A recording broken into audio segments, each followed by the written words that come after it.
श्रोता बंधु आपण मानक नमस्कार। स्वागत करुछि आमर एई यूट्यूब चैनल आम कथा आम गप को। आज आम शुणिबा किछि शिखिला भली जीवनधर्मी गल्प समर्पण। गपटी एही परी। जड़े राजा थिले, से थिले परम ईश्वर भक्त। सबुदिन सकाळु से राजप्रसादरु जाई पहाड़ पाददेश मंदिर रे ईश्वर को दर्शन करती। सेठी किछि समय प्रार्थना कला परे तांको मनरे शांति भाव सृष्टि हुए। ईश्वर सह कथा हुअन्ति, तापरे फेरी आसंती। दिने राजा मन को गोटे अद्भुत कथा आसिला। से भाविले मु तो सबुदिने ठाकुर दर्शन करुछि, थरे जदि मोर प्रजा माने ईश्वर को दर्शन पाते ताहाले सेमानक जीवन मध्य पूर्णता आसी परंता। यही कथा भावी से दिन से ईश्वर को प्रार्थना कले, हे ईश्वर, आपण पाखरे मोर गोटे मागुणी अछि, मोर ए मागुणी आपण स्वीकार करिबा हेबे।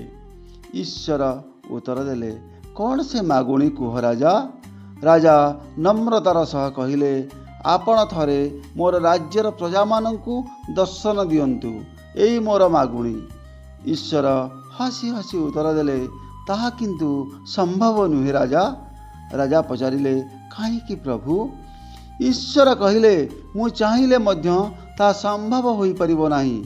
राजा किंतु चित कले, गोटिए थर सुजोग दियंतु, मु एथिपई आपणक पाखरे सारा जीवन ऋणी होई रहिबी।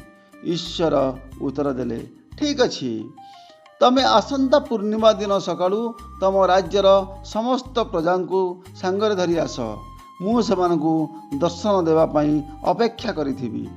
प्रासाद को फेरी राजा मंत्री को एवं तांकर कर्मचारी मानकु ए खबर देले।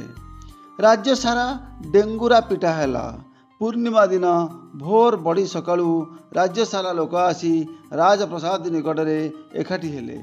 आगे आगे राजा रानी और पछे पछे प्रजा समस्ते पहाड़ अभिमुखे बाहरिले ईश्वर दर्शन पाई। किंतु एथरर पहाड़र ठिकना थिला अलगा। राजा सबुदिने जो पहाड़ रे ईश्वर दर्शन करती से पहाड़ ए पहाड़ नथिला, से पहाड़ बहुत दूर रे थिला। किछि बाट गला परे तंबा मुद्रा खचित एक पहाड़ पड़िला। राजा मना करू करू अधा अधि प्रजा तंबा मुद्रा गोटेया पाई से पहाड़ पाखक दौड़िले। राजा अनुमान कले यह ईश्वर एक खेल, मात्र तांकर बारण केही मानिले नहीं। प्राय अधा अधि लोक सेठी रहीगले। तंबा मुद्रा गोटाइले, ईश्वर दर्शन कथा भूलीगले। अवशिष्ट लोकों को नहीं राजा लक्ष्य पथरे आगे गले। आउ किछि बाट गला परे एक रूपार पहाड़ पड़िला। सेठी रूपार मुद्रा गुड़िक चक चक करुथिला। एथर मध्य सही अवस्था। प्रजा मानक भितरु अधारु अधिक लोक सेठी रहीगले। राजा पछकु चाही देखंती तो एथर तांकस चारि भागरु मात्र भाग्य लोक अछंती। से दीर्घश्वास पकाई रानी को कहिले, चल। आउ किछि बाट गला परे एक सुनार पहाड़ आसिला। राजा देखिले रानी को छाड़ी बाकी सबु प्रजा सेई पहाड़ आड़े धाइंचंती। राजा बड़ पाटी कहिले, तुमे माने सुना माया पड़ीच कहीं। सुनार पहाड़ आड़कू धाई जाउथुवा गोटे लोक कहिला, आउ घंटाए परे ईश्वर दर्शन कले चलिबो, आगे मन भरी सुना गोटाई निए। राजा दीर्घश्वास पकाइले। एथर सांगरे केवल रानी।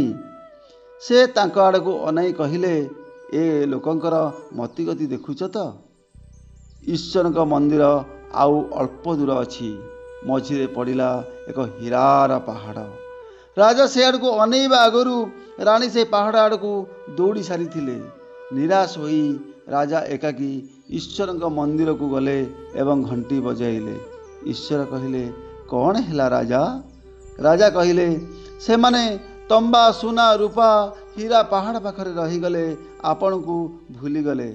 ईश्वर हसी हसी कहिले, मु तो सेहिथिपाई कहिथिली राजा, मु निजे चाहिले मध्य समस्त को दर्शन देई परिबि नाही, कारण तांका पाखरे समर्पण भाव नाही।